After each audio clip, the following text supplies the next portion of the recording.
জীবন দিতে হলে জীবন দিতে প্রস্তুত রয়েছি। সন্তানদেরকে যদি এতিম করতে হয় সেজন্য আমরা প্রস্তুত রয়েছি। স্ত্রীদেরকে যদি বিধবা করতে হয় সেজন্য আমরা প্রস্তুত রয়েছি।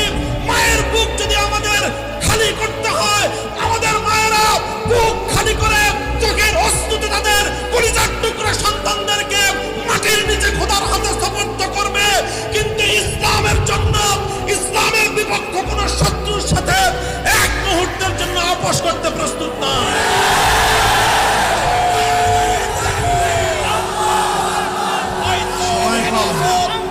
আগামী দিনে ইসলামের কথা বলার অপরাধে, আল্লাহর পয়গম্বরের ইজ্জতের পক্ষে কথা বলার অপরাধে, শাপলা চত্বরের আমার ভাইয়ের রক্তে রঞ্জিত শাহাদাতের কথা বলতে গিয়ে হঠাৎ আমার যে সকল সন্তানদের বুকগুলোকে জালিমের বুলেটের আঘাতে ঝাঁঝরা হতে হয়েছে, ব্রাহ্মণবাড়িয়ায় যেভাবে পাখির মতো গুলি করে আমার সন্তানদেরকে শহীদ করা হয়েছে, সেই সন্তানদের পক্ষে কথা বলতে গিয়ে আমাদের কণ্ঠ যদি আবার চেপে ধরবার চেষ্টা করা হয়, তাহলে আপনারা রাজপথে তার মোকাবেলা করবার জন্য প্রস্তুত থাকবেন কিনা?